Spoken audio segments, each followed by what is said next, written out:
ಆಕಾಶವಾಣಿ ಹೊಸಪೇಟೆ.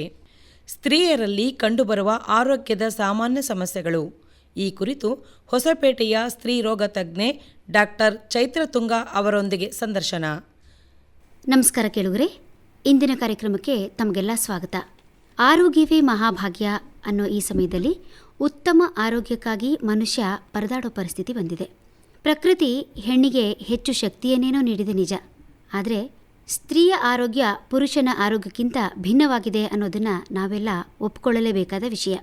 ಈ ಬದಲಾದ ಜೀವನ ಶೈಲಿಯಲ್ಲಿ ಸ್ತ್ರೀಯ ಆರೋಗ್ಯದ ಪರಿಸ್ಥಿತಿ ಹೇಗಿದೆ ಮತ್ತು ಅವಳು ಏನೆಲ್ಲ ಸಮಸ್ಯೆಗಳನ್ನು ಎದುರಿಸ್ತಾ ಇದ್ದಾಳೆ ಮತ್ತು ಅದಕ್ಕೆ ಪರಿಹಾರಗಳು ಏನೇನು, ಈ ಎಲ್ಲ ವಿಷಯಗಳನ್ನು ತಿಳಿಸ್ಕೊಡೋದಕ್ಕೆ ನಮ್ಮೊಂದಿಗಿದ್ದಾರೆ ಹೊಸಪೇಟೆಯ ಶ್ರೀಪತಿ ಮಲ್ಟಿ ಸ್ಪೆಷಾಲಿಟಿ ಆಸ್ಪತ್ರೆಯ ತಜ್ಞ ವೈದ್ಯರಾದ ಶ್ರೀಮತಿ ಚೈತ್ರ ತುಂಗ ಇವರು. ನಮಸ್ಕಾರ ಡಾಕ್ಟ್ರೆ. ನಮಸ್ಕಾರ. ಈ 21ನೇ ಶತಮಾನದ ದಿನಗಳಲ್ಲಿ ಸ್ತ್ರೀಯೂ ಸಹ ಪುರುಷನಿಗೆ ಸರಿಸಮನಾಗಿ ದುಡಿಯೋ ಅನಿವಾರ್ಯತೆ ಇದೆ. ಇಂಥ ಸಮಯದಲ್ಲಿ ಅವಳು ತನ್ನದೇ ಆದ ಸಮಸ್ಯೆಗಳನ್ನು ಹೊಂದಿದ್ರೂ ಸಹ ಇದು ಸಹಜ ಎನ್ನುವ ರೀತಿಯಲ್ಲಿ ನಡೆದುಕೊಳ್ತಾಳೆ. ಇದು ಸರಿನಾ ಅನ್ನೋದು ನನ್ನ ಮೊದಲನೇ ಪ್ರಶ್ನೆ. ಹೌದು, ಖಂಡಿತ. ನೀವು ಹೇಳೋ ಹಾಗೆ ಇತ್ತೀಚಿನ ದಿನಗಳಲ್ಲಿ ನಾವು ನೋಡ್ತಾ ಇದ್ದೇವೆ, ಗಂಡಸು ಎಷ್ಟರ ಮಟ್ಟಿಗೆ ದುಡಿತಾರೆ, ಹೆಂಗಸು ಕೂಡ ತಾನು ತನ್ನ ಕರ್ತವ್ಯ ಅಂತ ಹೇಳ್ಕೊಂಡು ಮನೆ ಒಳಗೂ ಕೂಡ ಮನೆ ಹೊರಗೂ ಕೂಡ ದುಡಿಯುವಂತಹ ಒಂದು ಪರಿಸ್ಥಿತಿ ಬಂದಿದೆ. ಸೊ ಅಂಥ ಒಂದು ಸ್ಟ್ರೆಸ್ಫುಲ್ ಸಿಚುವೇಶನ್ ಅಂತಲೂ ಕೂಡ ಈ ಹೆಲ್ತ್ ಪ್ರಾಬ್ಲಮ್ಸನ್ನು ಹೆಂಗಸರು ಹೆಚ್ಚಾಗಿ ನಾವು ನೋಡ್ತಿದ್ದಂಗೆ ಕಡೆಗಣಿಸ್ಬಿಡ್ತಾರೆ. ಅದು ಟೈಮ್ ಹೋಗ್ತಿದ್ದಂಗೆ ಮುಂದೆ ಪ್ರಾಬ್ಲಮ್ ಆದಾಗಲೇ ಅವರಿಗೆ ರಿಯಲೈಸ್ ಆಗುತ್ತೆ, ಓಕೆ ನಾವು ಇದನ್ನು ಮೊದಲೇ ನಾವು ಇದ್ರ ಬಗ್ಗೆ ವಿಚಾರ ಮಾಡಬೇಕಿತ್ತು. ಸೊ ಅದನ್ನು ಕಡೆಗಣಿಸದಿದ್ರೆ ಬೇಗನೆ ಪ್ರಾಬ್ಲಮ್ಸ್ಗಳಿಗೆಲ್ಲ ಒಂದು ಸೊಲ್ಯೂಷನ್ ಹುಡುಕ್ಬೋದು. ಹಾಗಿದ್ರೆ ಆ ಸಮಸ್ಯೆಗಳು ಯಾವುವು ಅಂತೀರಿ, ಮತ್ತು ಯಾವ ವಯಸ್ಸಿನಿಂದ ಈ ಸಮಸ್ಯೆಗಳು ಬರೋಕ್ಕೆ ಶುರು ಆಗ್ತವೆ? ಚಿಕ್ಕ ವಯಸ್ಸಿನಿಂದಲೂ ಈ ಮಹಿಳೆಯರ ಒಂದು ಆರೋಗ್ಯದ ಋತುಚಕ್ರ ಶುರುವಾದಾಗಿಂದನೂ ಕೂಡ ಪ್ರಾಬ್ಲಮ್ಸ್ ಕಾಣ್ತಾ ಇದ್ದೇವೆ. ಇನ್ನೂ ಒಂದು ಸಮಸ್ಯೆ ಏನು ಅಂತಂದರೆ ಸಮಯಕ್ಕೆ ಸರಿಯಾಗಿ ಋತುಚಕ್ರ ಬರದೇ ಇರೋದು. ಇದು ಯಾಕೆ? ಮೊದಲನೇದಾಗಿ ಈಗ ಒಂದು ಹೆಣ್ಮಗುವಿಗೆ ತಾನು ಋತುಚಕ್ರ ಶುರುವಾದಾಗ ಅದು ಕರೆಕ್ಟಾಗಿ ಒಂದು ನಾರ್ಮಲ್, ಅಂದರೆ ಈಗ ಹೆಚ್ಚಾಗಿ ನಾವೇನು ಹೇಳ್ತೀವಿ 21ರಿಂದ 35 ದಿನಗಳ ಒಂದು ಸೈಕಲ್ ಸಾಧಾರಣ ಮಟ್ಟಿಗೆ ನಾರ್ಮಲ್ ಅಂತ. ಆದರೆ ಈ ಸೈಕಲ್ ಅಂತ ಹೇಳೋದು ಸೆಟ್ ಆಗಬೇಕಂದ್ರೆ 1.5-2 ವರ್ಷ ಕೆಲವರಿಗೆ ಬೇಕಾಗುತ್ತೆ.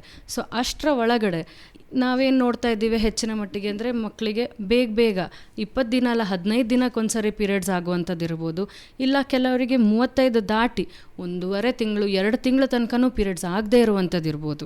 ಇದೆಲ್ಲವೂ ಸ್ಟ್ರೆಸ್ಸಿಂದಾಗಿ ಇರ್ಬೋದು, ಆಹಾರ ಕ್ರಮ ಇರಬಹುದು, ದೇಹ ತೂಕ ಇರಬಹುದು, ಅದ್ರ ಮೇಲೂ ಕೂಡ ಪ್ರಭಾವ ಬೀರುವಂಥದ್ದಾಗ್ತದೆ. ಅದೇ ರೀತಿ ದೇಹದಿಂದ ರಕ್ತ ಹೋಗ್ತಾ ಇರುತ್ತೆ, ಅನೀಮಿಯಾ ಇಂತಹ ಪ್ರಾಬ್ಲಮ್ಗಳು ಬರೋ ಚಾನ್ಸಸ್ ಇರ್ತವೆ. ಸೊ ಹೀಗಾಗಿ ದೇಹದಲ್ಲಿ ಹಿಮೋಗ್ಲೋಬಿನ್ ಅಂಶ ಕಡಿಮೆ ಆಗುವಂಥದ್ದು, ಮತ್ತು ಬೇಗನೆ ಅವರು ಎಲ್ಲ ರೀತಿಯ ಇನ್ಫೆಕ್ಷನ್ಸ್ಗಳಿಗೆ ಒಳಗಾಗ್ತಾರೆ. ಹಾಗೆ ಅವರಿಗೆ ಆಯಾಸ, ಸುಸ್ತು, ಮತ್ತು ಯಾವುದೇ ಕೆಲಸ ಮಾಡೋಕ್ಕೆ ಶಕ್ತಿ ಇಲ್ಲದೆ ಇರುವಂಥದ್ದು, ಕಾನ್ಸಂಟ್ರೇಷನ್ನಲ್ಲಿ ತೊಂದರೆ ಆಗುವಂಥದ್ದು. ಸೊ ಇಂಥದ್ದೆಲ್ಲವೂ ಪ್ರಾಬ್ಲಮ್ಸ್ ಈ ಥರ ಬೇಗ ಪೀರಿಯಡ್ಸ್ ಆಗೋದ್ರಿಂದ ಇರ್ಬೋದು. ಇಲ್ಲ ಕೆಲವರಿಗೆ ಲೇಟ್ ಆಗಿ ಆಗೋವಂಥದ್ದು ಅಂದರೆ PCOD ಇರ್ಬೋದು, ಥೈರಾಯ್ಡ್ ಹಾರ್ಮೋನ್, ಕೆಲವು ಹಾರ್ಮೋನ್ಗಳ ವ್ಯತ್ಯಾಸದಿಂದನೂ ಇರ್ಬೋದು, ಅದು ಕೂಡ ಆಗುತ್ತೆ ಈಗೀಗ. ಈಗ ನಾವು ಡಾಕ್ಟ್ರ್ ಹತ್ರ ಹೋಗಿ ಡಾಕ್ಟ್ರೇ ನಮ್ಗೆ ಹೀಗಾಗಿದೆ ಅಂತ ನಾವು ಸಮಸ್ಯೆಗಳನ್ನು ಕೇಳ್ಕೊಂಡಾಗ ಡಾಕ್ಟ್ರ್ ಏನು ಹೇಳ್ತಾರೋ ಗೊತ್ತಿಲ್ಲ, ಹಾರ್ಮೋನ್ ಇಂಬ್ಯಾಲೆನ್ಸ್ ಅಂತಾರೆ. ಹಾರ್ಮೋನ್ ಇಂಬ್ಯಾಲೆನ್ಸ್ ಅಂದರೆ ಏನು? ಸ್ತ್ರೀಯರಲ್ಲಿ ಕೆಲವು ಮಟ್ಟಿಗೆ ಕೆಲವು ಹಾರ್ಮೋನ್ಸ್, ಈ ಥೈರಾಯ್ಡ್ ಅಂತ ಇರಬಹುದು, ಈಸ್ಟ್ರೋಜನ್, ಪ್ರೊಜೆಸ್ಟ್ರಾನ್, ಇಂತಹ ಹಲವಾರು ಪ್ರೊಲ್ಯಾಕ್ಟಿನ್, ಇಂತಹ ಹಲವಾರು ಹಾರ್ಮೋನ್ಗಳು ನ್ಯಾಚುರಲ್ ಆಗೇ ಇರ್ತವೆ. ಆಯಾಯ ಒಂದು ಋತುಚಕ್ರದ ಟೈಮಲ್ಲಿ ಯಾವ್ಯಾವ ಹಾರ್ಮೋನ್ಗಳು ಬೇಕೋ ಅದು ಜಾಸ್ತಿ ಕಡಿಮೆ ಆಗುವಂಥದ್ದು ನ್ಯಾಚುರಲ್ ಆಗಿ ಆಗ್ತಾ ಇರ್ತವೆ. ಆದರೆ ಅದು ಯಾವುದಕ್ಕೂ ನಾರ್ಮಲ್ ಆಗಿ ನಡೀತಿಲ್ಲ, ಏನೋ ಒಂದು ಪ್ರಾಬ್ಲಮ್ ಮಧ್ಯಕ್ಕೆ ಬಂತು ಅಂದರೆ ಹಾರ್ಮೋನ್ ಏರ್ಪೇರ್ ಆಗೋ ಚಾನ್ಸಸ್ ಜಾಸ್ತಿ. ಇದು ಸ್ಟ್ರೆಸ್ಸಿಂದ ಜಾಸ್ತಿ ನಾವು ನೋಡ್ತಾ ಇರುವಂಥದ್ದು. ಇಲ್ಲ ಕೆಲವರು ಬೇರೆ ರೀತಿಯ ಗುಳಿಗೆಗಳು, ಕೆಲವು ಹಾರ್ಮೋನ್ ಗುಳಿಗೆಗಳು ತಗೊಳ್ತಾರೆ, ಪೋಸ್ಟ್ಪೋನ್ಮೆಂಟ್ ಆಫ್ ಪೀರಿಯಡ್ಸ್ಗಿರ್ಬೋದು, ಇಂಥದ್ದು ಯಾವ್ದಾದ್ರು ತಗೊಂಡ್ರೂ ಕೂಡ ದೇಹದ ನಾರ್ಮಲ್ ಆಗಿರುವಂಥ ಏನು ಹಾರ್ಮೋನ್ ಲೆವೆಲ್ಸ್ ಇದೆ ಅದು ಏರ್ಪೇರ್ ಆಗ್ತವೆ. ಕಂಟ್ರೋಲ್ ಬರೋ ತನಕ ಅದು ಅಬ್ನಾರ್ಮಲ್ ಆಗೇ ಇರ್ತವೆ. ಅದರ ಪ್ರಭಾವದಿಂದಾಗಿ ಪೀರಿಯಡ್ಗಳು ಏರ್ಪೇರ್ ಆಗುತ್ತೆ. ಈಗ ನೀವು ಥೈರಾಯ್ಡ್ ಅಂತ ಹೇಳಿದ್ರಿ ಮಾತಾಡ್ತಾ, ಏನಿದು ಥೈರಾಯ್ಡ್ ಅಂದರೆ? ಥೈರಾಯ್ಡ್ ಅಂತ ಹೇಳೋದು ಆ್ಯಕ್ಚುಲಿ ಒಂದು ಗ್ರಂಥಿ. ಅದು ನಮ್ಮ ದೇಹದ ಒಳಗಡೆ ಕುತ್ತಿಗೆ ಮುಂದ್ಗಡೆ ಇರುವಂಥ ಒಂದು ಬಟರ್ಫ್ಲೈ ಅಂತ ಆಕಾರದಲ್ಲಿರುವಂಥ ಒಂದು ಗ್ರಂಥಿ. ಅದು ಅಂದರೆ ಅದು ಟೈಮಿಗೆ ಸರಿಯಾಗಿ ಅದಕ್ಕೆ ಥೈರಾಕ್ಸಿನ್ ಅಂತ ಏನು ಹಾರ್ಮೋನ್ ಇದೆ ಅದು ದೇಹದೊಳಗಡೆ ಬಿಡುಗಡೆ ಆಗ್ತಾ ಇರುತ್ತೆ. ಸೊ ಈ ಹಾರ್ಮೋನ್ ಕೂಡ ವ್ಯತ್ಯಾಸ ಆದಾಗ, ಅಂದರೆ ಅದು ಕೂಡ ಸೆಂಟ್ರಲ್ ನರ್ವಸ್ ಸಿಸ್ಟಮಿಂದ, ಅಂದರೆ ನಮ್ಮ ಬ್ರೈನಿಂದ ಅದಕ್ಕೆ ಸಿಗ್ನಲ್ಸ್ ಬರ್ತಾ ಇರುತ್ತೆ. ದೇಹದೊಳಗೆ ಅದರ ಕ್ವಾಂಟಿಟಿ ಕಡಿಮೆ ಆಯ್ತಂದರೆ ಜಾಸ್ತಿ ಪ್ರೊಡ್ಯೂಸ್ ಮಾಡೋಕ್ಕೆ ಸಿಗ್ನಲ್ ಸಿಗ್ತಾ ಇರುತ್ತೆ. ಸೊ ಈ ಹಾರ್ಮೋನ್ಸ್ ಕೂಡ ವ್ಯತ್ಯಾಸ ಆಗೋದು ಸ್ಟ್ರೆಸ್ಸಿಂದನೂ ಇರಬಹುದು, ಆಹಾರ ಕ್ರಮದಿಂದನೂ ಇರಬಹುದು. ಆ ದೇಹದಲ್ಲಿ ಕೆಲವುದು, ಈಗ ಥೈರಾಯ್ಡಲ್ಲಿ ಥೈರಾಯ್ಡ್ ಗ್ಲ್ಯಾಂಡ್ ಗಾಯ್ಟರ್ ಆಗಿರಬಹುದು, ಅಥವಾ ಬೇರೆ ಬೇರೆ ರೀತಿಯ ಥೈರಾಯ್ಡ್ ಪ್ರಾಬ್ಲಮ್ಸ್ಗಳಿರ್ತವೆ. ಬಟ್ ನಾವು ಹೆಚ್ಚಾಗಿ ಲೇಡೀಸಲ್ಲಿ ಏನು ಕಾಮನ್ ಆಗಿ ಕಾಣ್ತೇವೆ ಅಂದರೆ ಹೈಪೋಥೈರಾಯ್ಡಿಸಮ್, ಅಂದರೆ ಈ ಥೈರಾಯ್ಡ್ ಏನು ಹಾರ್ಮೋನ್ ಬಿಡುಗಡೆ ಮಾಡ್ತದಲ್ಲ ಅದು ಕಡಿಮೆ ಆದಾಗ ದೇಹದೊಳಗಡೆ ಈ ಥರ ಋತುಚಕ್ರದಲ್ಲಿ ವ್ಯತ್ಯಾಸ ಕಾಣ್ತದೆ. ಜಾಸ್ತಿ ಬ್ಲೀಡಿಂಗ್ ಹೋಗುವಂಥದ್ದು, ದೇಹ ತೂಕ ಜಾಸ್ತಿ ಆಗುವಂಥದ್ದು, ತಲೆ ಕೂದಲು ಉದುರುವಿಕೆ, ಮತ್ತು ಯಾವುದೇ ಕೆಲಸ ಮಾಡೋದಕ್ಕೆ ಒಂದು ಆಸಕ್ತಿ ಇಲ್ಲದೇ ಇರುವಂಥದ್ದು, ದೇಹದಲ್ಲಿ ಶಕ್ತಿ ಇಲ್ಲದೇ ಇರುವಂಥದ್ದು, ಚಳಿ ಅಥವಾ ಸೆಕೆ ತಡ್ಕೊಳ್ಳಿಕ್ಕೆ ಆಗದೇ ಇರುವಂಥದ್ದು. ಸೊ ಇಂಥದ್ದೆಲ್ಲ ಪ್ರಾಬ್ಲಮ್ಸ್ ಹೈಪೋಥೈರಾಯ್ಡ್ ನಾವು ಕಾಮನ್ ಆಗಿ ನೋಡುವಂಥದ್ದು. ಸೊ ಈ ಹೈಪೋಥೈರಾಯ್ಡಿಂದ ಒಂದು ಋತುಚಕ್ರದ ತೊಂದರೆಗಳು, ಹಾಗೆ ವಯಸ್ಸಾದಂಗೆ, ಅಂದರೆ ಯಂಗ್ಸ್ಟರ್ ರಿಪ್ರೊಡಕ್ಟಿವ್ ಏಜ್ ಗ್ರೂಪ್ ಏನು ಹೇಳ್ತೀವಿ 20ರಿಂದ 40 ವಯಸ್ಸು ತನಕ, ಅವರಿಗೆ ಈ ಥೈರಾಯ್ಡ್ ಪ್ರಾಬ್ಲಮ್ಸಿಂದಾಗಿ ಬಂಜೆತನ ಇಲ್ಲ ಅಬಾರ್ಷನ್ಸ್, ಅಂದರೆ ಪದೇ ಪದೇ ಗರ್ಭಪಾತ ಆಗುವಂಥದ್ದು ಇರ್ಬೋದು, ಇಲ್ಲ ಪ್ರೆಗ್ನೆನ್ಸಿ ಆದರೂ ಕೂಡ ಅದರ ಪ್ರಾಬ್ಲಮ್ಗಳೇ ಬೇರೆ ರೀತಿಯಾಗಿ ಕಾಣಿಸ್ಕೊಳ್ತವೆ. ಸೊ ಈ ಥೈರಾಯ್ಡ್ ಹಾರ್ಮೋನ್ ಏನು ಹೇಳ್ತೇವಲ್ಲ ಅದು ಮಹಿಳೆಯ ಒಂದು ರಿಪ್ರೊಡಕ್ಟಿವ್ ಹೆಲ್ತ್ ಕಾಪಾಡೋದ್ರಲ್ಲಿ ತುಂಬ ಒಂದು ಪಾತ್ರ ವಹಿಸ್ತದೆ ಅಂತ ನನ್ನ ಅನಿಸಿಕೆ. ಡಾಕ್ಟ್ರೆ, ನಾವು ಇಷ್ಟೊತ್ತರೆಗೂ ಏನು ಮಾತಾಡಿದ್ವಲ್ಲ, ಈಗ ಅನಿಮಿಯಾ, ರಕ್ತಸ್ರಾವ, ಆಮೇಲೆ ಇರ್ರೆಗ್ಯುಲರ್ ಪೀರಿಯಡ್ಸ್, ಇವೆಲ್ಲ ಏನಾಯಿತು ಅಂದರೆ ನಾವು ಮಕ್ಕಳಿದ್ದಾಗಿಂದನೇ ಬರುವಂಥ ಒಂದು ಸಮಸ್ಯೆಗಳು. ಇನ್ನು ಈಗ ಸ್ತ್ರೀಯರಲ್ಲಿ ಕಂಡುಬರುವ ಸಮಸ್ಯೆಗಳು ಅಂತಂದರೆ, ಇವಾಗ ನಿಮ್ಮ ಡಾಕ್ಟ್ರಾಗಿ ನಿಮ್ಮ ಹತ್ರ ತುಂಬ ಪೇಷಂಟ್ಗಳು ಬರ್ತಾ ಇರ್ತಾರೆ. ಸ್ತ್ರೀಯರು ಯಾವ ರೀತಿಯಾದ ಸಮಸ್ಯೆಗಳನ್ನು ಹೊತ್ಕೊಂಡು ನಿಮ್ಮ ಹತ್ರ ಬರ್ತಾರೆ ಸಾಮಾನ್ಯವಾಗಿ? ಮೊದಲೇ ಹೇಳಿದ ಹಾಗೆ ಋತುಚಕ್ರದ ಸಮಸ್ಯೆಗಳು, ಅದಲ್ಲದೆ ಜಾಸ್ತಿ ನೋಡುವಂಥದ್ದಂದರೆ ವೈಟ್ ಡಿಸ್ಚಾರ್ಜ್ ಅಂತ ಏನು ಕರಿತೀವಿ. ಸೊ ನಾವು ಫಸ್ಟ್ ಅವ್ರು ವೈಟ್ ಡಿಸ್ಚಾರ್ಜ್ ಹೋಗ್ತಾ ಇದೆ ಅಂತ ಹೇಳಿದಾಗ ನಾವೇನು ಕೇಳ್ತೀವಿ, ಸಹಜವಾಗಿ ಒಂದು ಮಹಿಳೆಗೆ ವೈಟ್ ಡಿಸ್ಚಾರ್ಜ್ ಅನ್ನೋದು ಸ್ವಲ್ಪ ಮಟ್ಟಿಗೆ ನಾರ್ಮಲ್ ಆಗೇ ಇರ್ತದೆ. ಒಂದು ಪೀರಿಯಡ್ಸ್ ಬರುವ ಮೊದಲು, ಒಂದು ವಾರಕ್ಕೆ ಮೊದಲು, ಅಂದರೆ ದೇಹದಲ್ಲಿ ಮತ್ತೆ ಹಾರ್ಮೋನ್ ವ್ಯತ್ಯಾಸ ಅಂದರೆ ಈ ಬಿಳಿ ಮುಟ್ಟು ಋತುಚಕ್ರ ಪ್ರಾರಂಭ ಆಗುತ್ತಲ್ಲ ಒಂದು ಹೆಣ್ಣಿಗೆ, ಅವಾಗಿಂದನೇ ಶುರು ಆಗುತ್ತಾ? ಇಲ್ಲ, ಇದು ಎಲ್ಲ ವಯಸ್ಸಿನವರಿಗೂ ಕಾಣಿಸ್ಕೊಳ್ಬಹುದು. ನಾರ್ಮಲ್ ಆಗಿರುವಂಥದ್ದಂದರೆ ಋತುಮತಿ ಆದಮೇಲೆ ಶುರುವಾಗುತ್ತೆ. ಚಿಕ್ಕ ಮಕ್ಕಳಿಗೂ ಇರ್ಬೋದು, ಇಲ್ಲ 20-30 ಇಯರ್ಸ್ ಏಜ್ ಗ್ರೂಪ್ ಅವ್ರಿಗೂ ಇರ್ಬೋದು, ಸ್ವಲ್ಪ ಮಟ್ಟಿಗೆ ನಾರ್ಮಲ್. ಅಂದರೆ ಈ ಬಿಳಿ ಮುಟ್ಟು ಆರೋಗ್ಯಕ್ಕೆ ಎಷ್ಟು ಹಾನಿಕರ ಅಂತೀರ? ಕೆಲವೊಂದು ಸತಿ ಹೇಳ್ತಿರ್ತಾರೆ, ಅಂದರೆ ಮುಟ್ಟು ಬರೋಕಿನ ಮುಂಚೆ ಇದು ಕಾಣಿಸ್ಕೊಳ್ಳುತ್ತೆ, ಅಂದರೆ ಮುನ್ಸೂಚನೆ ಥರ ಅಂತ ಹೇಳ್ತಾರೆ. ಇಲ್ಲ, ಹೆಚ್ಚಾಗಿ ಸ್ವಲ್ಪ ಮಟ್ಟಿಗೆ ಇರುವಂಥ ಬಿಳಿ ಮುಟ್ಟು ನಾರ್ಮಲ್ ಆಗೇ ಇರುತ್ತೆ, ಸಹಜವೇ. ಆದರೆ ಅದು ಜಾಸ್ತಿಯಾಗಿ ಕಂಡು ಬಂದರೆ, ಅಂದರೆ ಅವರಿಗೆ ಒಂದು ಪ್ಯಾಡ್ ತೊಗೊಳ್ಬೇಕಾಗ್ಬೋದು, ಹಾಗಿತ್ತಂದರೆ, ಇಲ್ಲ ಹಸಿರು ಬಣ್ಣ ಇಲ್ಲ ಹಳದಿ ಬಣ್ಣದಿಂದ ತುಂಬಿಕೊಂಡು ಕೆಟ್ಟ ವಾಸನೆ ಬರ್ತಿದೆ, ಹಾಗೆ ಏನಾದರೂ ಇತ್ತಂದರೆ ಅದು ನ್ಯಾಚುರಲ್ ಅಲ್ಲ, ಆವಾಗ ತೋರಿಸ್ಕೋಬೇಕಾಗತ್ತೆ. ಇನ್ನು ಕೆಲವರಿಗೆ ಹೇಗಿರುತ್ತೆ ಅಂದರೆ, ಈ ಬಿಳಿ ಹೋದಾಗ ಅವ್ರು ಹೇಳ್ತಾರೆ ಶಕ್ತಿ ಇಲ್ದಂಗೆ ಆಗೋದು, ಮೈಕೈ ನೋವು, ಬೆನ್ನೋ ಬರುವಂಥದ್ದು. ಸೊ ಇಂಥದ್ದಿದ್ದಾಗ ಪೆಲ್ವಿಕ್ ಇನ್ಫ್ಲಮೇಟ್ರಿ ಡಿಸೀಸ್ ಅಂತ ಏನಾದರೂ ಇದೆಯಾ ಅಂತ ನಾವು ಯೂಶ್ವಲಿ ಏನು ಮಾಡ್ತೀವಿ ಅಂದರೆ, ಪೇಷಂಟ್ ಆಸ್ಪತ್ರೆಗೆ ಬಂದಾಗ ಒಂದ್ಸರಿ ನಾವು ಚೆಕ್ ಮಾಡಿ ನೋಡ್ತೀವಿ. ಅಂದರೆ ಅವರ ಗರ್ಭಕೋಶದ ಬಾಯಿ ಹತ್ತಿರ ಏನಾದರೂ ಇನ್ಫೆಕ್ಷನ್ ಇದೆಯಾ, ಸರ್ವಿಕ್ಸ್ ಅಂತ ಏನು ಹೇಳ್ತೀವಿ, ಅದರ ಹತ್ರ ಏನಾದರೂ ಇನ್ಫೆಕ್ಷನ್ ಇದೆಯಾ, ಬಿಳಿ ಮುಟ್ಟು ಯಾವ ರೀತಿಯಾದ ಬಿಳಿ ಡಿಸ್ಚಾರ್ಜ್ ಇದೆ ಅಂತ ನಾವು ಚೆಕ್ ಮಾಡ್ತೀವಿ. ಅದನ್ನು ಟೆಸ್ಟಿಗೂ ಕೂಡ ಕಳಿಸ್ತೀವಿ.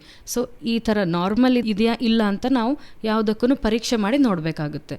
ಗರ್ಭಕೋಶದ ಬಾಯಿಯ ಅಂದರೆ ಸರ್ವಿಕ್ಸ್ ಏನು ಹೇಳ್ತೀವಲ್ಲ ಅದರ ಪ್ರಾಬ್ಲಮ್, ಕ್ಯಾನ್ಸರ್ ಇದ್ದರೂ ಕೂಡ ಕೆಲವರಿಗೆ ವೈಟ್ ಡಿಸ್ಚಾರ್ಜಿಂದ ಶುರುವಾಗುತ್ತೆ. ಅವರಿಗೆ ಅಂದರೆ ಒಂದು ಸೈಕಲ್ನ ಮಧ್ಯದಲ್ಲಿ ಮುಟ್ಟಾಗುವಂಥದ್ದು ಇಂಟರ್ಮೆನ್ಸ್ಟ್ರಲ್ ಬ್ಲೀಡಿಂಗ್ ಏನು ಹೇಳ್ತೀವಿ, ಅಥವಾ ಇಂಟರ್ಕೋರ್ಸ್ ಮಾಡಿದ ಮೇಲೆ ಆಗುವಂತಹ ಬ್ಲೀಡಿಂಗ್, ಪೋಸ್ಟ್ ಕಾಯ್ಟಲ್ ಬ್ಲೀಡಿಂಗ್ ಅಂತ ಏನು ಹೇಳ್ತೀವಿ, ಈ ಥರ ಎಲ್ಲ ಪ್ರಾಬ್ಲಮ್ಸ್, ಇದೆಲ್ಲ ಆದಷ್ಟು ಬೇಗ ನಾವು ಕಂಡು ಹಿಡಿದ್ರೆ ಮುಂದೆ ದೊಡ್ಡ ಪ್ರಾಬ್ಲಮ್ ಆಗೋ ಮುಂಚೆನೇ ಟ್ರೀಟ್ಮೆಂಟ್ ಕೊಡಬಹುದು. ಈ ಸಮಸ್ಯೆಯಿಂದ ಕ್ಯಾನ್ಸರ್ ಕೂಡ ಬರಬಹುದು ಅಂತ ಹೇಳ್ತೀರಾ? ಅದರದ್ದು ಕೂಡ one of the symptom. But ಈಗ ಮುಟ್ಟಿಗಿಂತ ಮೊದಲು ಒಂದು ವಾರಕ್ಕೆ ಮುಂಚೆ ಬರುವಂಥ ಸ್ವಲ್ಪ ವೈಟ್ ಡಿಸ್ಚಾರ್ಜ್ ಅದು ನಾರ್ಮಲ್ ಇರುತ್ತೆ. ಮತ್ತು ಪ್ರೆಗ್ನೆಂಟ್ ಲೇಡೀಸಲ್ಲೂ ಕೂಡ ಸ್ವಲ್ಪ ಮಟ್ಟಿಗೆ ವೈಟ್ ಡಿಸ್ಚಾರ್ಜು ನಾರ್ಮಲ್ ಆಗೇ ಇರುತ್ತೆ, ಯಾಕಂದರೆ ದೇಹದಲ್ಲಾಗುವಂಥ ಹಾರ್ಮೋನ್ ಬದಲಾವಣೆ. ಬಟ್ ಅದು ನಾರ್ಮಲ್ ಅಲ್ಲ ಅಂತ ಯಾವಾಗ ನಿಮಗೂ ಅನ್ಸಕ್ಕೆ ಶುರುವಾಗುತ್ತೆ ಆವಾಗ ತಕ್ಷಣ ತೋರಿಸ್ಕೊಳ್ಳೋಕೆ ಮಾತ್ರ ಬರಬೇಕಾಗುತ್ತೆ. ಯಾಕಂದರೆ ಅದ್ರ ಜೊತೆ ಬೇರೆ ಸಿಂಪ್ಟಮ್ಸ್, ಕೆಲವರಿಗೆ ಜ್ವರ ಬರೋದಿರಬಹುದು, ಕೆಲವರಿಗೆ ಮೂತ್ರದಲ್ಲಿ ಉರಿ ಆಗುವಂಥದ್ದು ಇರಬಹುದು, ಈ ಥರ ಇನ್ನಿತರ ಸಮಸ್ಯೆಗಳು, ಬೆನ್ನು ನೋವು, ಕೆಳಗಡೆ ಬೆನ್ನು ನೋವು ಇರುವಂಥದ್ದು ಇರ್ಬೋದು, ಇಂಥ ಸಮಸ್ಯೆಗಳು ಇದ್ದಾಗ ತೋರಿಸ್ಕೊಳ್ಳೋಕ್ಕೆ ಬರಬೇಕಾಗುತ್ತೆ. ಇದಲ್ಲದೆ ನೀವು ಪ್ರಾರಂಭದಲ್ಲಿ ಹೇಳಿದ್ರಿ ಒತ್ತಡಗಳಿಂದ ಸ್ತ್ರೀಯರಿಗೆ ಅನೇಕ ಸಮಸ್ಯೆಗಳು ಉಂಟಾಗ್ತವೆ ಅಂತ. ಈ ಒತ್ತಡಗಳಿಂದ ಸ್ತ್ರೀಯ ಆರೋಗ್ಯದ ಮೇಲೆ ಯಾವ ಯಾವ ಸಮಸ್ಯೆಗಳು ಉಂಟಾಗಬಹುದು? ಎಲ್ಲ ಶುರು ಆಗೋದು ಅಲ್ಲಿಂದನೇ. ಮನಸ್ಸಿನ ಒತ್ತಡ ಇರಲಿ ಅಥವಾ ದಿನನಿತ್ಯ ಅವರಿಗೆ ಏನೇನು ಕೆಲಸಗಳಿರಬಹುದು, ಬೆಳಗ್ಗೆಯಿಂದ ರಾತ್ರಿ ತನಕ ಮಹಿಳೆ ಆದವಳು ಎಷ್ಟು ತನಗಾಗಿ ಅಲ್ಲದೆ ತನ್ನ ಕುಟುಂಬದವರಿಗಾಗಿ ಎಷ್ಟು ಒಂದು ಒದ್ದಾಡಬೇಕಾಗುತ್ತೆ. ಅದ್ರ ಜೊತೆಗೆ ಅವರ ಸ್ವಂತ ಹೆಲ್ತ್ ಮೇಲೆ ಅದು ಯಾವ್ಯಾವ ಪರಿಣಾಮ ಬೀರ್ತಾ ಇದೆ ಅದೆಲ್ಲ ನಮಗೆ ಋತುಚಕ್ರದ ಟೈಮಲ್ಲಿ ಗೊತ್ತಾಗುವಂಥದ್ದು. ಸೊ ಇಂಥ ಒಂದು ಒತ್ತಡ ಏನಿದೆ ಅದು ಹೆಚ್ಚಿನ ಒಂದು 80-90% ಮಹಿಳೆಯರಲ್ಲಿ ನಾವು ನೋಡ್ತಾ ಇದ್ದೇವೆ. ಅಂದರೆ ನಾನು ಆಲ್ಮೋಸ್ಟ್ ನಮ್ಮ ಆಸ್ಪತ್ರೆಯಲ್ಲಿ ನೋಡುವ ಕೇಸಸ್ಗಳಲ್ಲಿ ಹೆಚ್ಚಿನವರು ಒತ್ತಡದಿಂದನೇ ಶುರು ಆಗಿರುತ್ತೆ ಇದೆಲ್ಲ ಪ್ರಾಬ್ಲಮ್ಸ್ಗಳು. ಡಾಕ್ಟ್ರೆ, ನೀವು PCOD ಅಂತ ಹೇಳಿದ್ರಿ. PCOD ಅಂದರೆ ಏನು, ಮತ್ತು ಅದು ಯಾವ ಯಾವ ವಯಸ್ಸಿನಲ್ಲಿ ಕಂಡು ಬರುತ್ತೆ, ಮತ್ತು ಆ ವಯಸ್ಸಿನಲ್ಲಿ ಅದು ಯಾವ ರೀತಿಯಾದ ಪರಿಣಾಮವನ್ನು ಬೀರುತ್ತೆ ದೇಹದ ಮೇಲೆ? PCOD ಅಂದರೆ ಮೊದಲಿಗೆ ಇಂಗ್ಲೀಷಲ್ಲಿ ಏನು ಹೇಳ್ತೀವಿ, ಪಾಲಿಸಿಸ್ಟಿಕ್ ಒವೇರಿಯನ್ ಡಿಸೀಸ್. ಅಂದರೆ ಓವರೀಸ್, ಅಂಡಾಶಯಗಳ ಮೇಲೆ ಹಲವಾರು ನೀರುಗುಳ್ಳೆಗಳಾಗುವಂಥದ್ದು. ಸಿಸ್ಟ್ ಅಂದರೆ ನೀರುಗುಳ್ಳೆ. ಸೊ ಈ ಒಂದು ಕಂಡೀಷನ್ ಏನಿದೆ ಇದು ಹಲವಾರು ಬೇರೆ ಬೇರೆ ಏಜ್ ಗ್ರೂಪ್ಗಳಲ್ಲಿ ಬೇರೆ ಬೇರೆ ರೀತಿಯಾದ ಪ್ರಭಾವ ಇರ್ತದೆ. ಈಗ ಸ್ಕೂಲ್ ಗೋಯಿಂಗ್ ಚಿಕ್ಕ ಮಕ್ಕಳು ಅಂದರೆ ಒಂದು 10-15 ವರ್ಷದವರೆಗೂ ಕೂಡ ಮಕ್ಕಳಿಗೆ ಈ PCOD ಪ್ರಾಬ್ಲಮಲ್ಲಿ ಹೆಚ್ಚಾಗಿ ಕಾಣಿಸ್ಕೊಳ್ಳೋದಂದರೆ ಮುಟ್ಟಿನ ತೊಂದರೆ. ಸೊ ಇರ್ರೆಗ್ಯುಲರ್ ಪೀರಿಯಡ್ ಇರಬಹುದು, ಇಲ್ಲ ವೆಯ್ಟ್ ಗೇನ್, ಇಲ್ಲ ದೇಹದಲ್ಲಿ ಮುಖದ ಮೇಲೆ ಕೂದಲು ಬೆಳವಣಿಗೆ, ಹಿರ್ಸೂಟಿಸಮ್ ಏನು ಹೇಳ್ತೀವಿ, ತೂಕ ಹೆಚ್ಚಾಗೋದಿರ್ಬೋದು, ಇದೆಲ್ಲ ಕಂಡ್ಕೊಂಡು ಬರ್ತದೆ. ಸೊ ಅಂಥ ಏಜ್ ಗ್ರೂಪ್ನವರಿಗೆ ಈ ಪ್ರಾಬ್ಲಮ್ ಇತ್ತಂದರೆ ನಾವು ಋತುಚಕ್ರ ನಾರ್ಮಲ್ ಆಗೋಕ್ಕೆ ಏನೇನು ಹಾರ್ಮೋನ್ ಟ್ರೀಟ್ಮೆಂಟ್ ಬೇಕೋ ಅದನ್ನು ಕೊಡ್ತೀವಿ. ಸೊ ಈಗ ಮೇನ್ಲಿ ಅವ್ರಿಗೆ ಫೋಕಸ್ ಇರುತ್ತೆ ಪೀರಿಯಡ್ ರೆಗ್ಯುಲರೈಸೇಷನ್ ಅಷ್ಟೇ. ಅದೇ ಒಂದು ಹೆಣ್ಣು ಈಗ ಮದುವೆ ಆಗಿ ನೆಕ್ಸ್ಟ್ ಅವರು ಮಕ್ಕಳಿಗೋಸ್ಕರ ಟ್ರೈ ಮಾಡ್ತಾ ಇದ್ದಾರೆ, ಆ ಏಜ್ ಗ್ರೂಪಲ್ಲಿ PCOD ಕಂಡು ಬಂತು ಅಂದರೆ ಅವರಿಗೆ ಮೇನ್ ಪ್ರಾಬ್ಲಮ್ ನಾವು ಓವ್ಯುಲೇಷನ್ ಮಾಡೋದಕ್ಕೆ, ಅಂದರೆ ತಿಂಗಳ ಎಗ್ ರಿಲೀಸ್ ಆಗೋಂಗೆ ಮಾಡೋದಕ್ಕೆ, ಅದು ಕೂಡ ಪೀರಿಯಡ್ ರೆಗ್ಯುಲರೈಸೇಷನ್ನೇ ಒಂದು ಅರ್ಥದಲ್ಲಿ. ಬಟ್ ಅವರ ಮೇನ್ ಏನಿರುತ್ತೆ ಅಂದರೆ ಪ್ರೆಗ್ನೆನ್ಸಿಗೋಸ್ಕರ ಮೆಡಿಕೇಷನ್ಸ್, ಅದಕ್ಕೆ ಬೇಕಾದಂಥ ಓವ್ಯುಲೇಷನ್ ಇಂಡಕ್ಷನ್ ಅಂತ ಬೇರೆ ಬೇರೆ ಮೆಡಿಕೇಷನ್ಸ್ ಇರ್ತವೆ. ಸೊ ಅವರಿಗೆ ಏನಾಗುತ್ತೆ, ಒಂದ್ಸರಿ ಪ್ರೆಗ್ನೆನ್ಸಿ ಆಯಿತು ಅಂದರೆ ಸ್ವಲ್ಪ ಮಟ್ಟಿಗೆ ದೇಹದ ಹಾರ್ಮೋನ್ ವ್ಯತ್ಯಾಸ ಆಗಿ ಈ PCOD ಅನ್ನೋದು ಸ್ವಾಭಾವಿಕವಾಗಿ ಸ್ವಲ್ಪ ಮಟ್ಟಿಗೆ ಕಡಿಮೆ ಆಗ್ತಾ ಹೋಗುತ್ತೆ. ನಾವು ಕೇಳ್ತೀವಿ ಫಸ್ಟ್ ಪ್ರೆಗ್ನೆನ್ಸಿ ನಂತರ PCOD ಹೋಯಿತು ಅಂದರೆ ಕಂಪ್ಲೀಟಾಗಿ ಹೋಗುವಂಥದ್ದಲ್ಲ, ಬಟ್ ಹಾರ್ಮೋನ್ಗಳು ಕಂಟ್ರೋಲಿಗೆ ಬರ್ತಾ ಇದ್ದಾವೆ ಅಂತ ಅರ್ಥ. ಅದೇ ಸೇಮ್ PCOD ಈಗ ಒಂದು 35-40 ವಯಸ್ಸಿನ ನಂತರ ಅವರಿಗೆ PCOD ಅಂತ ಕಾಣಿಸಲ್ಲ, ಬಟ್ ಅವ್ರಿಗೆ ಏನು ಪ್ರಾಬ್ಲಮ್ ಇರ್ತದೆ ಅಂದರೆ ಇದೇ ಡಯಾಬಿಟೀಸ್ ಆಗಿ ಕನ್ವರ್ಟ್ ಆಗುವಂಥದ್ದು ಅಥವಾ ಎಂಡೋಮೆಟ್ರಿಯಲ್ ಕ್ಯಾನ್ಸರ್ ಆಗಿ ಕನ್ವರ್ಟ್ ಆಗುವಂಥದ್ದು. ಯಾಕಂದರೆ ದೇಹದಲ್ಲಿ ಈಸ್ಟ್ರೋಜನ್ ಅಂತ ಹಾರ್ಮೋನು ಸ್ವಲ್ಪ ಜಾಸ್ತಿ ಮಟ್ಟಿಗೆ ಇರುತ್ತೆ ಇಂಥವರಲ್ಲಿ. ಸೊ ಆವಾಗ ಈ ಗರ್ಭಕೋಶದ ಒಳಗಡೆ ಲೈನಿಂಗ್ನಲ್ಲಿ ಕ್ಯಾನ್ಸರ್ ಆಗಿ ಚೇಂಜಸ್ ಆಗುವಂಥ ಚಾನ್ಸಸ್ಸು ಇರಬಹುದು.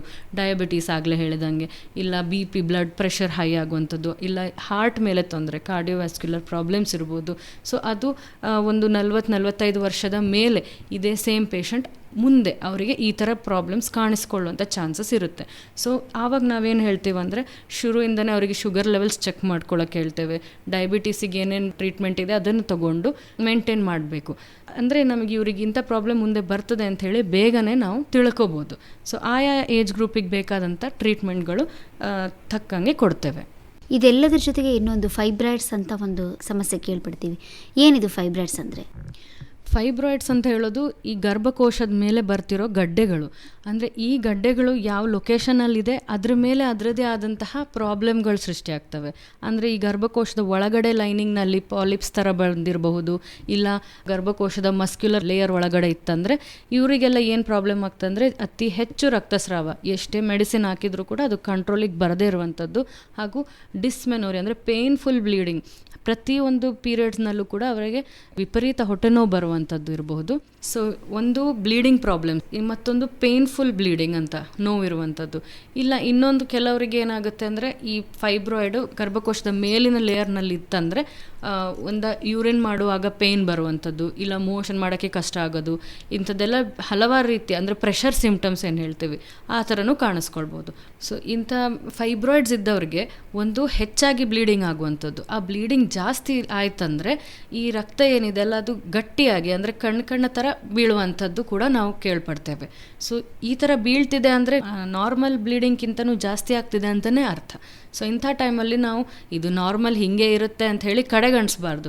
ಯಾಕಂದರೆ ಇದರಿಂದ ಇನ್ನಷ್ಟು ಪ್ರಾಬ್ಲಮ್ಗಳು ರಕ್ತ ದೇಹದಲ್ಲಿ ಕಡಿಮೆ ಆಗುವಂಥದ್ದು ಮತ್ತು ರಕ್ತ ಹಾಕುವಂಥ ಪರಿಸ್ಥಿತಿಗಳು ಕೂಡ ಬರ್ತವೆ. ಇದಲ್ಲದೆ ಮತ್ತೆ ಇನ್ಯಾವ ಸಮಸ್ಯೆಗಳು ಸ್ತ್ರೀಯರಲ್ಲಿ ಕಾಣಿಸ್ಕೊಳ್ತವೆ? ಇನ್ನು ಇತ್ತೀಚಿನ ದಿನಗಳಲ್ಲಿ ಏನು ಕಂಡು ಬರ್ತದೆ ಅಂದರೆ ಈ ಎಂಡೋಮೆಟ್ರಿಯೋಸಿಸ್ ಮತ್ತು ಎಂಡೋಮೆಟ್ರಿಯೋಟಿಕ್ ಸಿಸ್ಟ್ಗಳು ಕೂಡ ಜಾಸ್ತಿ ಹೆಚ್ಚಾಗಿ ನೋಡ್ತಾ ಇದ್ದೇವೆ. ಈ ಎಂಡೋಮೆಟ್ರಿಯೋಸಿಸ್ ಹೇಳೋದು ಅವರ ಒಂದು ಬಾಡಿಯಲ್ಲಿ ಈ ಪೀರಿಯಡ್ಸ್ ಟೈಮಲ್ಲಿ ಏನು ಚೇಂಜಸ್ ಆಗ್ತಿರ್ತವೆ ಅದರಲ್ಲಿ ಪೇಷಂಟ್ಗಳಿಗೆ ಕೆಲವರಿಗೆ ಸಿಸ್ಟ್ ಆಗಿ ಅಂದರೆ ಒಳಗಡೆ ರಕ್ತದ ಗಡ್ಡೆ ಆಗಿ ಕನ್ವರ್ಟ್ ಆಗುವಂಥದ್ದು ಇರ್ಬೋದು, ಅಥವಾ ಈ ರಕ್ತನೇ ಗಡ್ಡೆ ಆಗಿ ಪರಿವರ್ತನೆ. ಹೌದು, ರಕ್ತದ್ದು ಗಡ್ಡೆ ಆಗಿ ಈ ಅಂಡಾಶಯದ ಮೇಲೆ ಕುತ್ಕೊಳ್ತದೆ. ಈ ಥರ ಆದಾಗ ಏನು ಮಾಡಬೇಕು? ಎಂಡೋಮೆಟ್ರಿಯೋಸಿಸ್ ಅಂತ ಹೇಳೋದು ಆ್ಯಕ್ಚುಲಿ ಲ್ಯಾಪ್ರೋಸ್ಕೋಪಿಕ್ ಡಯಾಗ್ನೋಸಿಸ್ ಆಗುತ್ತೆ. ಅಂದರೆ ಪೇಷಂಟಿಗೆ ಹೆಚ್ಚಾಗಿ ಕಂಪ್ಲೇಂಟ್ ಇರೋದು ಪೀರಿಯಡ್ಸ್ ಮುಟ್ಟಾದಾಗ ಹೊಟ್ಟೆ ನೋವು ಜಾಸ್ತಿ ಬರ್ತಾ ಇದೆ, ಅಥವಾ ಅವರಿಗೆ ಮೋಷನ್ ಮಾಡಬೇಕಾದ್ರೂ ಹೊಟ್ಟೆ ನೋವು ಆಗುತ್ತೆ, ಅಥವಾ ನಡೆದಾಡೋಕ್ಕೇನೂ ಆಗ್ತಾಯಿಲ್ಲ, ಅಷ್ಟೊಂದು ಸಿವಿಯರ್ ಆಗಿ ಇರುವಂಥ ಹೊಟ್ಟೆ ನೋವು ಇರಬಹುದು. ಸೊ ಈ ಟ್ಯಾಬ್ಲೆಟ್ಸ್ ಕೆಲವು ಪೇನ್ ಕಿಲ್ಲರ್ಸ್ ಕೊಡ್ತೀವಿ, ಮ್ಯಾಕ್ಸಿಮಮ್ ಪೇನ್ ಕಿಲ್ಲರ್ಸ್ ಕೊಟ್ಟರೂ ಕೂಡ ಅದು ಕಂಟ್ರೋಲಿಗೆ ಬರೋದಿಲ್ಲ. ಇಂಜೆಕ್ಟಬಲ್ ಹಾಕಿದರೂ ಕೂಡ ಅವ್ರಿಗೆ ಪೇನ್ ಸಬ್ಸೈಡ್ ಆಗಲ್ಲ ಅಂತ. ಇಂಥ ಕೆಲವು ಕಂಡೀಷನ್ಸಿಗೆ ನಾವು ಸ್ಕ್ಯಾನ್ ಮಾಡಿ ನೋಡಿದಾಗ ಕೆಲವೊಮ್ಮೆ ಒಳಗಡೆ ಅಂದರೆ ಈ ಗರ್ಭಕೋಶದ ಹತ್ತಿರ ಆ ಕಡೆ ಈ ಕಡೆ ಎಲ್ಲ ಅಂಟ್ಕೊಂಡಿರುವಂಥದ್ದು ಇರಬಹುದು. ಅಂದರೆ ರಕ್ತ ಅಲ್ಲಿ ಹೋಗಿ ಕುತ್ಕೊಂಡು ಅಲ್ಲೆಲ್ಲ ಅಂಟ್ಕೊಳ್ಳುತ್ತೆ. ಕೆಲವು ಕಡೆ ಅದೇ ರಕ್ತ ಸ್ವಲ್ಪ ಗಡ್ಡೆ ಆಗಿ ಕನ್ವರ್ಟ್ ಆಗುತ್ತೆ. ಸೊ ಇಂಥ ಎಲ್ಲ ಕಂಡೀಷನ್ಸ್ ನಾವು ಲ್ಯಾಪ್ರೋಸ್ಕೋಪಿ ಮಾಡಿ ನೋಡಬೇಕಾಗತ್ತೆ. ಕೆಲವೊಮ್ಮೆ ಈ ಹೆಚ್ಚಾಗಿ ಪ್ರಾಬ್ಲಮ್ ಯಾವಾಗ ಬರುತ್ತೆ ಅಂದರೆ ಈಗ ಪ್ರೆಗ್ನೆನ್ಸಿಗೆ ಟ್ರೈ ಮಾಡುವವರು, ರಿಪ್ರೊಡಕ್ಟಿವ್ ಏಜ್ ಗ್ರೂಪ್, ಇನ್ನು ಬಂಜೆತನ ಕೆಲವರಿಗೆಲ್ಲ ಇರುತ್ತೆ. ಆವಾಗ ನಾವು ಡಯಾಗ್ನೋಸ್ಟಿಕ್ ಲ್ಯಾಪ್ರೋಸ್ಕೋಪಿ ಅಂತ ಏನು ಮಾಡ್ತೀವಿ ಆವಾಗ ಗೊತ್ತಾಗುತ್ತೆ ಒಳಗಡೆ ಎಲ್ಲ ಅಂಟ್ಕೊಂಡಿದೆ, ಈ ಗರ್ಭನಾಳಗಳು ಕರೆಕ್ಟಾದ ಪೊಸಿಷನಲ್ಲಿ ಇಲ್ಲ ಇರೋದ್ರಿಂದ. ಹಾಗಾಗಿ ಈ ಎಗ್ ಏನು ರಿಲೀಸ್ ಆಗುತ್ತೆ ಅದನ್ನು ಟೈಮಿಗೆ ಆ ಗರ್ಭನಾಳ ಕ್ಯಾಚ್ ಮಾಡೋಕ್ಕಾಗಲ್ಲ. ಅಂದರೆ ಓವ್ಯುಲೇಷನ್ ಆದರೂ ಕೂಡ ಕರೆಕ್ಟಾಗಿ ಮುಂದಿನ ಪ್ರೋಸೆಸ್ಗಳು ನಡೀತಾ ಇಲ್ಲ. ಸೊ ಹಾಗಾಗಿ ಪ್ರೆಗ್ನೆನ್ಸಿಸ್ ಆಗ್ತಾ ಇಲ್ಲ ಅನ್ನೋದು ಕೂಡ ಈ ಎಂಡೋಮೆಟ್ರಿಯೋಸಿಸ್ ಈ ಪ್ರಾಬ್ಲಮಿಂದ ಆಗುತ್ತೆ. ಸೊ ಇದೆಲ್ಲ ಕೆಲವೊಮ್ಮೆ ಲ್ಯಾಪ್ರೋಸ್ಕೋಪಿಕ್ ಬೇಕಾಗುತ್ತೆ. ಆವಾಗ ಅವರಿಗೆ ಸಿಸ್ಟ್ಗಳು ಇರಬಹುದು, ಅಥವಾ ಏನೇ ಅಡೇಷನ್ಸ್ ಅಥವಾ ಅಂಟು ಏನು ಒಳಗಡೆ ಇರುತ್ತೆ ಅದನ್ನೆಲ್ಲ ರಿಲೀಸ್ ಮಾಡೋದು, ಅಡೇಸಿವ್ ಲೈಸಿಸ್ ಅಂತೀವಿ, ಅದು ಮಾಡೋ ಪ್ರೊಸೀಜರ್ಸ್ ಇರ್ಬೋದು. ಸಿಸ್ಟೆಕ್ಟಮಿ ಇರ್ಬೋದು, ಅಂದರೆ ಸಿಸ್ಟನ್ನು ಲ್ಯಾಪ್ರೋಸ್ಕೋಪಿ ಮೂಲಕ ತೆಗೆಯುವಂಥದ್ದು ಇರ್ಬೋದು. ಸೊ ಇಂಥ ಹಲವಾರು ಟ್ರೀಟ್ಮೆಂಟ್ಸ್ಗಳಿದೆ. ಇದರ ಜೊತೆಗೆ ಮೆಡಿಕೇಷನ್ಸು ಹಾಕ್ತೀವಿ, ಹಾರ್ಮೋನ್ ಟ್ಯಾಬ್ಲೆಟ್ಗಳು ಕೊಡೋದಿರ್ಬೋದು, ಪೇಯ್ನ್ ಕಿಲ್ಲರ್ಸ್ ಇರ್ಬೋದು. ಇದೆಲ್ಲ ಒಂದು ರೀತಿಯಲ್ಲಿ ಒಂದು ಕಂಪೌಂಡ್ ಟ್ರೀಟ್ಮೆಂಟ್ ಇರ್ತವೆ ಇಂಥ ಕಂಡೀಷನ್ಗಳಿಗೆ. ಸೊ ಇದನ್ನು ಕೂಡ ಆದಷ್ಟು ಬೇಗನೆ ನಾವು ಕಂಡು ಹಿಡಿದ್ರೆ ಮುಂದೆ ಅವರ ಜೀವನ ಶೈಲಿಯಲ್ಲಿ ತೊಂದರೆಗಳಾಗೋದನ್ನು ಕಡಿಮೆ ಮಾಡ್ಬೋದು. ಇದು ಅಂತಿಮ ಹಂತಕ್ಕೆ ಬಂದಾಗ ನೀವೇನು ಮಾಡ್ತೀರಾ? ಅದೇ ಈ ಅಂತಿಮ ಹಂತಕ್ಕೆ ಬಂದಾಗಲೇ ಪೇಷಂಟ್ಗಳು ಹೆಚ್ಚಾಗಿ ನಮ್ಮ ಹತ್ರ ಬರ್ತಾರೆ. ಇನ್ನೇನು ತಡ್ಕೊಳ್ಳೋಕ್ಕೆ ಆಗೋದಿಲ್ಲ, ಅಡ್ಮಿಷನ್ ಮಾಡ್ಕೊಂಡೇ ಬಿಡಿ ಅನ್ನೋ ಕಂಡೀಷನಲ್ಲಿ ಬರ್ತಾರೆ. ಆವಾಗ ಇನ್ನೇನು ನಾವು ಆಪ್ರೇಷನ್ ಮಾಡಿನೇ ನಾವು ಮುಂದುವರಿಬೇಕಾಗತ್ತೆ. ಇಲ್ಲ ಸ್ವಲ್ಪ ಬೇಗ ಕಂಡೀಷನ್ಸಲ್ಲಿ ನೋಡಿದ್ರೆ ಹಾರ್ಮೋನ್ ಸಪೋರ್ಟ್ ಹಾಕಿ ಸ್ವಲ್ಪ ಮಟ್ಟಿಗೆ ಅದನ್ನು ಕಂಟ್ರೋಲಿಗೆ ತರ್ಬೋದು. ಈ ಆಪರೇಷನ್ ಮಾಡಿದಾಗ ಸ್ತ್ರೀಯ ಗರ್ಭಕ್ಕೆ ಏನಾದರೂ ತೊಂದರೆ ಆಗೋ ಚಾನ್ಸಸ್ ಇದೆನಾ? ಈಗ ಅವರಿಗೆ ಯಾವ ಪ್ರಾಬ್ಲಮ್ ಇದೆ, ಬರೀ ಎಂಡೋಮೆಟ್ರಿಯೋಟಿಕ್ ಸಿಸ್ಟ್ ಹಾಗೇನಾರು ಇತ್ತಂದರೆ ಓಕೆ, ಅದನ್ನು ತೆಗೆಯುವಂಥ ಸೊಲ್ಯೂಷನ್ಸ್ ಇರ್ತವೆ. ಇನ್ನು ಕೆಲವರಿಗೆ ಗರ್ಭಕೋಶದೊಳಗಡೆ ಪ್ರಾಬ್ಲಮ್ ಇತ್ತು ಅಂದರೆ ಆ ಫೈಬ್ರಾಯ್ಡ್ಸ್ ಅಂತ ಏನಾರು ಇತ್ತಂದರೆ ಅದನ್ನು ಸಪ್ರೇಟಾಗಿ ಮಯೋಮೆಕ್ಟಮಿ ಏನು ಹೇಳ್ತೀವಲ್ಲ, ಅಂದರೆ ಫೈಬ್ರಾಯ್ಡನ್ನು ಮಾತ್ರ ತೆಗೆಯುವಂಥದ್ದು. ಇನ್ನು ಕೆಲವರಿಗೆ ಇಡೀ ಗರ್ಭಕೋಶದಲ್ಲಿ ಬಾವು ಬಂದಿದೆ ಅಂತ ಏನು ಹೇಳ್ತೀವಿ, ಅಡಿನೋಮಯೋಸಿಸ್ ಅಂತ ಕಂಡೀಷನ್ ಬರ್ತದೆ. ಇದು ಸ್ವಲ್ಪ 35-40 ವಯಸ್ಸಿನವರಿಗೆ, ಆ ಏಜ್ನಲ್ಲಿ ಜಾಸ್ತಿ ರಕ್ತ ಹೋಗುವವರಿಗೆ ಇಂಥ ಕಂಡೀಷನ್ಸ್ ಇರುತ್ತೆ. ಇಂಥ ಕಂಡೀಷನ್ ಅವರಿಗೆ ಎಷ್ಟೇ ಟ್ಯಾಬ್ಲೆಟ್ ಇಂಜೆಕ್ಷನ್ ಹಾಕಿದರೂ ಕೂಡ ಕಂಟ್ರೋಲಿಗೆ ಬರೋದಿಲ್ಲ. ಸೊ ಅವರಿಗೆ ಗರ್ಭಕೋಶವನ್ನೇ ತೆಗಿಬೇಕಾದ ಪರಿಸ್ಥಿತಿನೂ ಬರಬಹುದು. ಸೊ ಹಲವಾರು ವಿಧದ ಟ್ರೀಟ್ಮೆಂಟ್ಗಳಿದ್ದಾವೆ. ಸೊ ಬಟ್ ಆ ಪೇಷಂಟಿಗೆ ಯಾವ ಆ್ಯಕ್ಚುಲ್ ತೊಂದರೆ ಇದೆ, ಹಾಗೂ ಅವರ ಫ್ಯಾಮಿಲಿ ಕಂಪ್ಲೀಟ್ ಆಗಿದೆಯಾ, ಅಥವಾ ಅವರ ನೆಕ್ಸ್ಟ್ ಪ್ಲ್ಯಾನ್ ಏನಿದೆ ಅವರ ರಿಪ್ರೊಡಕ್ಟಿವ್ ಲೈಫಲ್ಲಿ, ಅಂದರೆ ಅವರ ಒಂದು ನೆಕ್ಸ್ಟ್ ಏನು ಬೇಕೋ ಅದರ ಪ್ರಕಾರ ಕೊಡುವಂತಹ ಹಲವಾರು ಟ್ರೀಟ್ಮೆಂಟ್ಗಳು ಇದ್ದಾವೆ. ಎಲ್ಲರಿಗೂ ಒಂದೇ ಟ್ರೀಟ್ಮೆಂಟ್ ಅಂತ ಇರೋದಿಲ್ಲ. ಆ ಪೇಷಂಟಿಗೆ ಅವರ ದೇಹ ಸ್ಥಿತಿ ಮತ್ತು ಫ್ಯಾಮಿಲಿ ಕಂಡೀಷನ್ ಎಲ್ಲ ನೋಡಿಬಿಟ್ಟು ಅವರಿಗೆ ಯಾವುದು ಸೂಕ್ತವೋ ಆ ಟ್ರೀಟ್ಮೆಂಟ್ಗಳು ಇರ್ತವೆ. ಇದು ಏನು ಇದುವರೆಗೂ ನಾವು ಸಮಸ್ಯೆಗಳನ್ನೆಲ್ಲ ಏನು ಚರ್ಚೆ ಮಾಡಿದ್ದೀವಲ್ಲ, ಈ ಸಮಸ್ಯೆಗಳು ನಮಗೆ ಕಾಣಿಸ್ಕೊಳ್ಳೋದು 22 ಅಥವಾ 23ನೇ ವಯಸ್ಸಿನಿಂದ 40-45ನೇ ವಯಸ್ಸಿನವರೆಗೂ ಎಲ್ಲ ಸಮಸ್ಯೆಗಳು ಸಾಮಾನ್ಯವಾಗಿ ಕಾಣಿಸ್ಕೊಳ್ತವೆ. ಇದಲ್ಲದೆ ಇನ್ನು ಸ್ತ್ರೀ ತನ್ನ ಋತುಬಂಧ ಸ್ಥಿತಿಗೆ ಬಂದಾಗ ಅವಳ ಮನಸ್ಥಿತಿ ಹೇಗಿರುತ್ತೆ, ಅವಳ ದೇಹದಲ್ಲಿ ಯಾವ ರೀತಿಯಾದ ಬದಲಾವಣೆಗಳಾಗುತ್ತೆ, ಅದು ಸಮಸ್ಯೆಗಳಾಗಿ ಉಲ್ಬಣಗೊಳ್ಳೋದಕ್ಕಿಂತ ಮುಂಚೆ ನಾವು ಏನು ಮಾಡಬೇಕು? ಈ ಋತುಚಕ್ರ ಅಂತ ಹೇಳೋದು ಅದು ನಿಂತ ಮೇಲೂ ಕೂಡ ಮಹಿಳೆಯರಲ್ಲಿ ಅದರದ್ದೇ ಆದ ಪ್ರಭಾವವನ್ನು ಬೀರ್ತಾ ಇರುತ್ತೆ. ಯಾಕಂದರೆ ಋತುಚಕ್ರ ಕರೆಕ್ಟಾಗಿ ನಡೀತಾ ಇದ್ದಂಗೆ ಮಹಿಳೆಯ ಮನಸ್ಸು, ಮಹಿಳೆಯ ದೇಹ ಎಲ್ಲ ಒಂದು ರೀತಿಯ ಕಂಟ್ರೋಲಲ್ಲಿರ್ತದೆ. ಒಂದ್ಸರಿ ಈ ಹಾರ್ಮೋನ್ಗಳು ನಿಲ್ತು ಕಡಿಮೆ ಆಯಿತು ಅಂತಿದ್ದಾಗ ಮಹಿಳೆಯ ಮನಸ್ಸಿನ ಮೇಲೆ ಪ್ರಭಾವ ಬೀರುತ್ತೆ. ಒಂದು ಅಂದರೆ ಈ ಏಜ್ ಪೋಸ್ಟ್ ಮೆನೋಪಾಸಲ್ ಏನು ಹೇಳ್ತೀವಿ, ಅವರು ಮನಸ್ಸಿನ ಸೈಡಿಂದ ಕೂಡ ಅವರಿಗೆ ಸ್ವಲ್ಪ ಮಟ್ಟಿಗೆ ಡಿಪ್ರೆಷನ್ ಇರ್ಬೋದು, ಇಲ್ಲ ಒಂಥರ ಮೂಡ್ ಸ್ವಿಂಗ್ಸ್ ಆಗಿರಬಹುದು, ಅದು ಕೂಡ ಕಾಣಿಸ್ಕೊಳ್ತದೆ. ಇನ್ನು ಕೆಲವರಿಗೆ ಫ್ಲಶಿಂಗ್ಸ್, ಹಾಟ್ ಫ್ಲಶಿಂಗ್ಸ್ ಏನು ಹೇಳ್ತೀವಿ, ಮತ್ತು ಕೆಲವರಿಗೆ ಇನ್ನು ಪೋಸ್ಟ್ ಮೆನೋಪಾಸಲ್ ಬ್ಲೀಡಿಂಗ್ ಅಂತ, ಅಂದರೆ ಈಗ ಈ ಋತುಚಕ್ರ ನಿಂತು ನಾರ್ಮಲಿ 1 ವರ್ಷ ಆದಮೇಲೆ ನಿಂತಿದೆ ಅಂತ ಹೇಳ್ತೀವಿ. ಸೊ ನಿಂತಾದ ಮೇಲೆ ಕೂಡ ಅವರಿಗೆ ಎಲ್ಲಿಯಾದರೂ ಒಂದು ದಿನ 2 ದಿನ ಬ್ಲೀಡಿಂಗ್ ಕಾಣಿಸ್ಕೊಳ್ತು ಅಂದರೆ ಅದನ್ನು ಕೂಡ ಅವರು ಚೆಕಪ್ ಮಾಡಿಸ್ಕೋಬೇಕಾಗುತ್ತೆ. ಯಾಕಂದರೆ ನಾರ್ಮಲ್ ಆಗಿ ಋತುಚಕ್ರ ನಿಂತು 1 ವರ್ಷದ ನಂತರ ಆಗುವಂಥ ಬ್ಲೀಡಿಂಗು ಕೂಡ ಸ್ವಲ್ಪ ಮಟ್ಟಿಗೆ ಒಂಥರ ವಾರ್ನಿಂಗ್ ಇದ್ದಂಗೆ. ಸೊ ಇದನ್ನು ಕೂಡ ಮನಸ್ಸಿನಲ್ಲಿ ಇಟ್ಕೋಬೇಕಾಗತ್ತೆ. ಅಂದರೆ ಈ ಋತುಬಂಧದ ವಯಸ್ಸು ಏನು ಅಂತೀರಿ, ಮತ್ತು ಈ ಋತುಬಂಧ ನಿಲ್ತಾ ಇದೆ ಅಂತ ಗೊತ್ತಾಗುತ್ತಾ? ಕೆಲವರಿಗೆ ಒಂದು ರೀತಿಯಲ್ಲಿ ಅವರ ಫ್ಯಾಮಿಲಿ ಮೆಂಬರ್ಸ್, ಅವರ ಸಿಬ್ಲಿಂಗ್ಸ್ ಏನು ಹೇಳ್ತೀವಿ, ಅಂದರೆ ಒಂದು ಪೇಷಂಟ್ ಅವರ ಅಕ್ಕ ತಂಗಿಯಂದ್ರಿಗೆ, ಅವರ ತಾಯಿಗೆ ಯಾವ ಏಜಲ್ಲಿ ಮುಟ್ಟು ನಿಂತಿತ್ತು ಆ ಅಂದಾಜಲ್ಲಿ ಕೂಡ ನಾವು ಇವ್ರಿಗೆ ಯಾವ ಏಜಲ್ಲಿ ನಿಲ್ಲಬಹುದು. ಯಾಕಂದರೆ ಒಂದು ಈಗೇನು ನೋಡ್ತೀವಿ, ಕೆಲವ್ರು 45ಕ್ಕೆ ನಿಲ್ಲುತ್ತೆ, ಕೆಲವರಿಗೆ 55 ತನಕನೂ ಆಗ್ತಾ ಇರುತ್ತೆ. ಬಟ್ ಅವರ ಫ್ಯಾಮಿಲಿ ಹಿಸ್ಟ್ರಿ ಒಂದು ಪಾರ್ಟ್. ಸೊ ಅವರ ಏಜ್ ಗ್ರೂಪ್ ಯಾವ ಏಜ್ಗೆ ನಿಂತಿದೆ ಆ ಏಜ್ ಸಾಧಾರಣ ಇವರಿಗೂ ನಿಲ್ಲಬಹುದು. ಇನ್ನೊಂದು ಕೆಲವರಿಗೆ ಬೇಗ ಮುಟ್ಟಾಗಿ ಸಡನ್ನಾಗಿ ಒಂದಿನ ನಿಂತುಬಿಡುತ್ತೆ. ಇನ್ನು ಕೆಲವರಿಗೆ 2 ತಿಂಗಳಿಗೆ 3 ತಿಂಗಳಿಗೊಮ್ಮೆ, ನೆಕ್ಸ್ಟ್ 6 ತಿಂಗಳಿಗಾಗಿ ಸಡನ್ನಾಗಿ, ಆಮೇಲೆ 1 ವರ್ಷ ತನಕ ಕಾಣಿಸ್ಕೊಳ್ಳಲ್ಲ. ಸೊ 1 ವರ್ಷ ಗ್ಯಾಪ್ ನಂತರನೂ ಕಾಣಿಸ್ಕೊಂಡಿಲ್ಲ ಅಂದರೆ ಅದನ್ನು ನಿಂತಿದೆ ಅಂತ ಅನ್ಕೋಬೋದು. ಇನ್ನು ಕೆಲವರಿಗೆ ನಾನು ಆಲ್ರೆಡಿ ಹೇಳ್ದಂಗೆ ಮನಸ್ಸಿನ ಮೇಲೆ ಸ್ವಲ್ಪ ಪ್ರಭಾವ ಬೀರ್ತಾ ಇರುತ್ತೆ. ಜೀವನ ಶೈಲಿಯಲ್ಲಿ ಅವರು ಕೂಡ ಒಂದು ವ್ಯತ್ಯಾಸ ಕಾಣಿಸ್ಕೊಳ್ತಾ ಇರುತ್ತೆ ಅವ್ರಿಗೂ ಕೂಡ. ಸೊ ಕೆಲವರಿಗೆ ಏನಾಗುತ್ತೆ, ಋತುಚಕ್ರ ನಿಂತ ಮೇಲೆ ಒಂಥರ ದೇಹದ ಶಕ್ತಿ ಕಡಿಮೆ ಆಗೋದು. ಯಾಕಂದರೆ ಈ ಆಸ್ಟಿಯೋಪೊರೋಸಿಸ್ ಅಂತ ಏನು ಕಂಡೀಷನ್ ಹೇಳ್ತೀವಿ, ದೇಹದಲ್ಲಿ ಕ್ಯಾಲ್ಶಿಯಂ ಎಲ್ಲ ಕಡಿಮೆ ಆಗುವಂಥದ್ದು ಈ ಋತುಚಕ್ರ ನಿಂತ ಮೇಲೆ. ಸೊ ಇಂಥ ಕಂಡೀಷನ್ಸು ಕೆಲವರಲ್ಲಿ ಕಾಣಿಸ್ಕೊಳ್ಳುತ್ತೆ. ಸೊ ಇದು ಒಂಥರ ನಾರ್ಮಲ್ಲಿ ಇರುವವರು ಇನ್ನೂ ನೋಡಿದ್ದೀವಿ, ಸ್ವಲ್ಪ ಪ್ರಾಬ್ಲಮ್ ಇರುವವರನ್ನು ನೋಡಿದ್ದೀವಿ. ಬಟ್ ಇದೆಲ್ಲನೂ ಒಂದು ರೇಂಜ್ ಆಫ್ ಸಿಂಪ್ಟಮ್ಸ್ ಅಂತ ಹೇಳ್ಬೋದು. ಡಾಕ್ಟ್ರೇ, ನಾವು ಇದುವರೆಗೂ ಋತುಮತಿ ಆದಾಗಿನಿಂದ ಋತುಬಂಧದವರೆಗಿನ ಯಾವ ಸಮಸ್ಯೆಗಳು ಮತ್ತು ಯಾವ ವಯಸ್ಸಿಗೆ ಬರುತ್ತೆ ಅನ್ನೋದನ್ನು ನಾವು ಇದುವರೆಗೂ ಚರ್ಚೆ ಮಾಡಿದ್ವಿ. ಇನ್ನು ಈ ಎಲ್ಲ ಸಮಸ್ಯೆಗಳಿಗೆ ಪರಿಹಾರ ಅನ್ನೋದು ಇರಲೇಬೇಕು. ಆ ಪರಿಹಾರಕ್ಕಾಗಿ ನಿಮ್ಮ ಹತ್ರ ನಾವು ಬರಲೇಬೇಕು. ಈ ಪರಿಹಾರ ಏನು ಅಂತ ಹೇಳ್ತೀರಾ? ಸೊ ನಾನು ಮೊದಲೇ ಹೇಳಿದ ಹಾಗೆ ಈ ಒಂದು ಋತುಚಕ್ರದ ಸಮಸ್ಯೆ ಇರ್ಬೋದು, ಬೇಗ ಮುಟ್ಟಾಗುವಂಥದ್ದು ಇಲ್ಲ ಲೇಟಾಗಿ ಆಗುವಂಥದ್ದು ಇರ್ಬೋದು. ಇದಕ್ಕೆಲ್ಲ ಮೊದಲೇ ಹೇಳಿದಾಗೆ ಒಂದು ಮನಸ್ಸಿನ ಒತ್ತಡ, ಇನ್ನೊಂದು ದೈಹಿಕ ಶ್ರಮ. ಸೊ ಅವರು ಆ್ಯಕ್ಟಿವಿಟೀಸ್, ತಮ್ಮನ್ನು ತಾವು ಚಟುವಟಿಕೆಗಳಲ್ಲಿ ತೊಡಗಿಸ್ಕೊಂಡ್ರೆ ಊಟ ಮಾಡುವಂತಹ ಆಹಾರ ಪದಾರ್ಥಗಳಿರಬಹುದು, ರೊಟ್ಟಿ ಚಪಾತಿ ಇಂಥ ಮನೆಯಲ್ಲಿ ಮಾಡುವಂತಹ ಒಂದು ಆರೋಗ್ಯಕರವಾದ ಬ್ಯಾಲೆನ್ಸ್ಡ್ ಡಯಟ್ ಏನು ಹೇಳ್ತೀವಿ, ಪ್ರೋಟೀನ್ ಜಾಸ್ತಿ ಇರುವಂಥ ಆಹಾರ ಇರಬಹುದು, ಇಂಥದ್ದೆಲ್ಲ ತೊಗೊಳ್ಬೇಕು. ಹಾಗೂ ಇಂತಹ ಪ್ರಾಬ್ಲಮ್ಗಳಿದೆ, ಇದನ್ನು ನಾವು ಡಾಕ್ಟ್ರ್ ಹತ್ರ ಇರಲಿ ಅಥವಾ ಮನೆಯವ್ರ ಹತ್ರ ಇರಲಿ ಡಿಸ್ಕಸ್ ಮಾಡಿ ಮುಂದೆ ಇದಕ್ಕೇನು ಪರಿಹಾರ ಬೇಕೋ ಅದನ್ನು ಕಂಡುಕೊಳ್ಬೇಕಾಗತ್ತೆ. ಸೊ ಎಲ್ಲದಕ್ಕೂ ಮೊದಲು ಫಸ್ಟ್ ತಾನು ತನ್ನ ಮನೆಯವರ ಜೊತೆಗೆ ಇದನ್ನು ಮಾತನಾಡಿ ಡಾಕ್ಟ್ರ್ ಹತ್ರ ಹೋಗಿ ತೋರಿಸ್ಕೋಬೇಕು. ಮತ್ತು ಇನ್ನೊಂದಂದರೆ ಡಾಕ್ಟರ್ ಅವರ ಮೆಡಿಸಿನ್, ಅವರ ಟ್ರೀಟ್ಮೆಂಟ್ ಕೊಡ್ತಾರೆ, ಅದ್ರ ಜೊತೆಗೆ 50% ಡಾಕ್ಟರ್ ಮೆಡಿಕೇಷನ್ಸ್ ವರ್ಕ್ ಆಗ್ತಿದ್ರೆ ಇನ್ನೊಂದು 50% ಅದು ಅವರಾಗಿಯೇ ಸಿದ್ಧರಾಗಿರಬೇಕು. ತಾನು ಈ treatment first of all continue ಮಾಡ್ತೇನೆ ಅನ್ನೋದೊಂದು ಇರಬೇಕು, ಧೈರ್ಯ ಇರಬೇಕು ಅವರಿಗೆ.